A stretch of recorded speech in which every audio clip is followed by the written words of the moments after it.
കുറിച്ച് എന്നേക്കാൾ കൂടുതൽ അദ്ദേഹത്തിന് ആ കേന്ദ്രത്തിന്റെ പേരൊന്നും ഞാനിപ്പോൾ ഇവിടെ പറയാൻ ആഗ്രഹിക്കുന്നില്ല. അബ്ദുറഹ്മാനും അറിയാം. അപ്പൊ അങ്ങനെയുള്ള പ്രദേശങ്ങളിൽ നിന്ന് ഒരു പെണ്ണിനെ കല്യാണം കഴിക്കുമ്പോഴും ആദ്യം സാധാരണയായി നമ്മൾ പെണ്ണ് കാണാൻ പോകാറുണ്ടല്ലോ. ഒരു ചെക്കൻ ഇങ്ങനെ പെണ്ണിനെ ഫിക്സ് ചെയ്താൽ പെണ്ണ് കാണാൻ പോകും. അങ്ങനെ പെണ്ണ് കാണാൻ പോകുമ്പോൾ സാധാരണ എന്താണ് നമ്മൾ പെണ്ണിന്റെ മുഖമാണ് നോക്കാറുള്ളത്.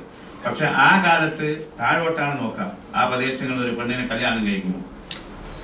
അപ്പൊ അങ്ങനെയുള്ള ഒരു അവസ്ഥ കാസർഗോഡ് മുമ്പ് ഉണ്ടായിരുന്നു. അപ്പോ അത്രമാത്രം ഈ രോഗത്തെ കുറിച്ച് ഈ രോഗം മൂലം ഏറ്റവും അധികം ദുരിതം പേറിയ ഒരു പ്രദേശമാണ് ഇത് എന്ന കാര്യത്തിൽ യാതൊരു സംശയമില്ല. അപ്പൊ അങ്ങനെയുള്ള ഒരു പ്രദേശത്ത് ഉയർന്നു വന്ന ഈ സ്ഥാപനത്തിന് ഈ പ്രദേശത്തെ രാഷ്ട്രീയക്കാരുടെയും സാമൂഹിക പ്രവർത്തകന്മാരുടെയും ഒക്കെ അംഗീകാരവും സപ്പോർട്ടും ഒക്കെ കിട്ടാതെ വരുന്നത് തീർച്ചയായും അത് വളരെ കഷ്ടം എന്ന് തന്നെയാണ് എനിക്ക് പറയാനുള്ളത്. ഇപ്പോ അടുത്ത ദിവസങ്ങളിൽ നമ്മുടെ കാസർഗോഡ് ഒരു വലിയ പ്രക്ഷോഭം നടക്കാൻ പോവുകയാണ്. ഇപ്പോ എൻഡോസൾഫാൻ ദുരിത മേഖലയാണിത്. നമുക്ക് അർഹമായ ഇവിടെ നമുക്ക് കിട്ടുമെന്ന് നാം പ്രതീക്ഷിച്ച സെൻട്രൽ യൂണിവേഴ്സിറ്റിന്റെ കീഴിലുള്ള മെഡിക്കൽ കോളേജ് നമ്മുടെ കാസർഗോഡ് നഷ്ടമാകുന്നു.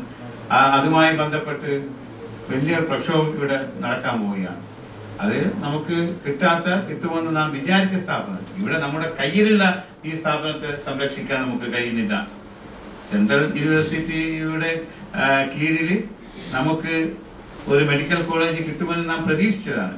അപ്പൊ അത് കിട്ടാത്തത് കൊണ്ട് നമ്മൾ വലിയ സമരം ആരംഭിക്കാൻ പോകും. പക്ഷെ ഇവിടെ നമ്മുടെ കയ്യിലുള്ള ഒരു സ്ഥാപനത്തെ സംരക്ഷിക്കാൻ നമുക്ക് കഴിയുന്നില്ല. അതുകൊണ്ട് എനിക്ക് പറയാനുള്ളത്, ഒരു ജനപ്രതിനിധി എന്ന നിലയിൽ തീർച്ചയായും ഇത് എൻ്റെ മണ്ഡലത്തിൽ പ്രവർത്തിക്കുന്ന ഒരു സ്ഥാപനമാണ്. അപ്പോൾ ഇത് വളർന്നാൽ എൻ്റെ സഹായത്തോടുകൂടി എൻ്റെ സപ്പോർട്ടോടുകൂടി വളർന്നാൽ അത് എനിക്കായിരിക്കും വലിയ ക്രെഡിറ്റും.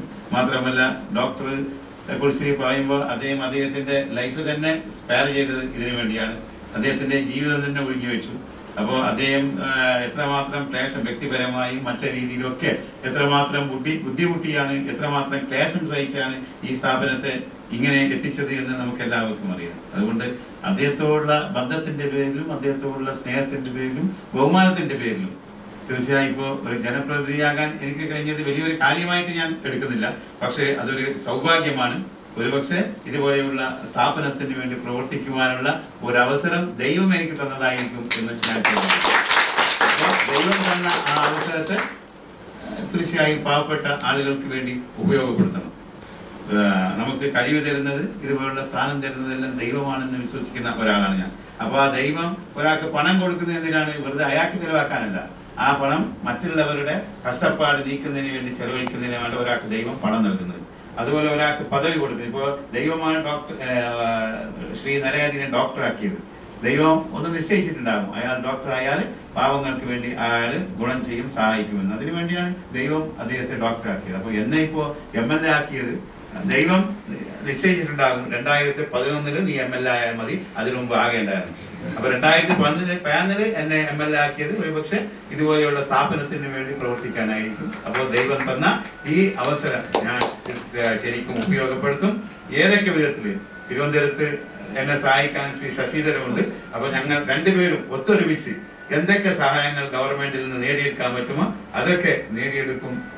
കേന്ദ്ര സംസ്ഥാനത്തു നിന്നായാലും കേന്ദ്രത്തിൽ നിന്നായാലും എന്തൊക്കെ സഹായങ്ങൾ നേടിയെടുക്കാൻ സാധിക്കുമോ അതൊക്കെ നേടിയെടുത്തുകൊണ്ട് ഈ സ്ഥാപനത്തെ വളർത്തുവാൻ നിങ്ങളോടൊപ്പം നിന്നുകൊണ്ട് ഞാൻ ശ്രമിക്കും എന്ന് മാത്രം ഞാൻ ഈ അവസരത്തിൽ വാക്ക് തരുന്നു.